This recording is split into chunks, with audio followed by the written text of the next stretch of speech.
What is up, guys? Kinross here, coming at you with how to make a montage, episode 38. This is a tutorial that I haven't really seen it much on. It's kind of different, I guess. So, something I want to do, something I haven't seen before. So yeah, let's get into it. It's ending a quad feed the right way, in my opinion. People like Agony do this. It's kind of unique yet used at the same time, but it makes it look so good. So pretty much what we're gonna do is we have our clip here. It's just a quad feed that I got. I'm gonna lower this down so it's easier to scroll through. Just 2 kills with a Colette, single, and then we have our last kill for the quad feed. So okay, so what we're gonna do is we're gonna right click on the layer, go to time, and enable time remapping. I'm gonna right click and go to effect, revision plugins, Twixtor Pro. We're just going to change the frame rate to 59.94, and that's all we're going to do. If you want to go check out my Twixtor settings video, you're more than welcome. It's in my How to Make a Montage playlist. So now we have that, we're just going to hit E for effects, go down to Twixtor Pro, go down to output control, hit speed, click U on our keyboard so that we can get just our keyframes.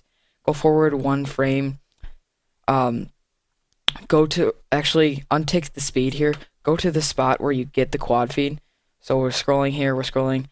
He shoots right about here, and go to the spot where the numbers are at their max. So you can see the frame here, that's where the numbers are at their max. Hit the speed, go forward 1 frame, change the speed down to, I'd say anywhere between 1 and 3, so I'm just going to go 2. You can see here, it slows down, and you can see the feed coming up there, it looks really nice.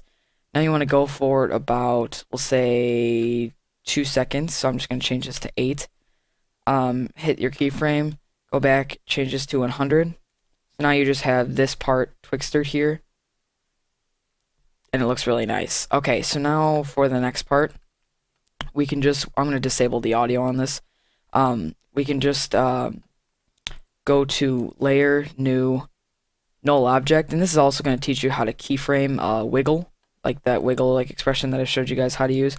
On the null object, hit P for position. And then holding the Alt or Option key if you're on a Mac, but Alt for your Windows users, click the position and type in wiggle. And then go, hang on 1 second. Actually, no, don't do that. Don't do that. Unclick that Alt so you don't have your position here. So you just have your null object. Now on your clip, go P for position, Alt click on that.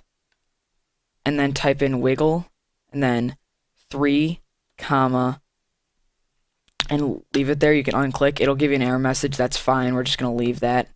Now on your null object, we're just going to type in effects and presets and go to slider control and add that to our null object. So now we have this. Just close out of this. Now once here, click E for effects and make sure you have the slider control showing. Now we're going to click back on our wiggle expression here, and after the comma, we're going to take this pickle whip and pickle whip it to the slider control. Then we're gonna end parenthesis. Make sure you do that, otherwise it'll give you an error again. And so now we have the ability to keyframe our wiggle. So now we're just gonna hit U so we can see our Twixtor. And here we're gonna add our wiggle. But first, before we do our wiggle, we're gonna add our scale. So I'm gonna hit Shift S so we can see the scale. I'm going to take the scale, go forward 5 keyframes. Change the scale to about 110, and then go forward about 3 seconds, and then change the scale back down to 101 so we can get rid of those black edges. But yeah, now what we want to do is we want to highlight those scale keyframes and hit F9, or if you don't have F9 on your keyboard for some reason, you can right click, go to keyframe assistant and click easy ease. So now it just makes it kind of a smoother thing, and it's not just so linear. So now for our wiggle, we go back to the first Twixtor keyframe, or the first scale keyframe. We can zoom in if we want. For our wiggle, we already have that position. So on the slider control, we're just gonna hit the stopwatch, go forward a frame, and change this to, actually we'll go forward to where our scale ends. So go forward to where your scale ends, change this to around 6. If you were doing the wiggle, this would be your second number in the wiggle expression, so it'd be like 3, 6. We're going to make it 6. Now go forward to where your Twixtor ends. Keyframe it. Go forward 1 frame. and change it to 0. So now it's just like the wiggles back at 0. So you can see it kind of just like wiggles back there, and it looks really nice, I think. So now what we're going to do is we're going to add a blur here. So we're just going to go to layer, new, adjustment layer. And then we're going to search for lens blur. You can use fast or Gaussian blur, but I think this looks the best. We'll just rename this layer to blur. And on here, we're going to take the iris radius down to 0.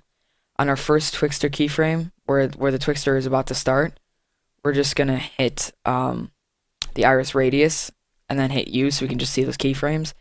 Go forward 1, 2, 3, 4, 5 frames to the end of our scale.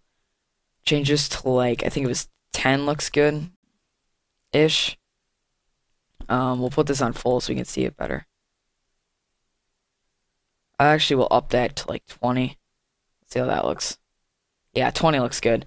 Okay, so you can do anywhere with like 15 to 20. But now that we have that, we're gonna go forward about 10 or about 30 keyframes. So hold Control, Shift, and right arrow 3 times, and change this back down to 0.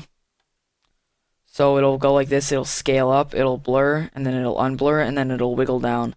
And that, my friends, is how you finish a quad feed. It's a long process, but it really does look nice. I've been doing this recently in my edits. I don't know if you guys have seen it, if you guys watch my edits, but you can also make these keyframes easy ease by hitting F9 if you want. But if you guys do this, and now for the rest of them, now you already have the slider control, so you can just pickle whip the positions and stuff to the slider control again. It just makes it really easy, and you can just, for the blur, you can just literally Control C, and then say where our next quad feed's here, you can just Control V to copy and paste. So it's really easy from now on, and it makes a really good effect. So that's it for this tutorial. I hope you guys enjoyed.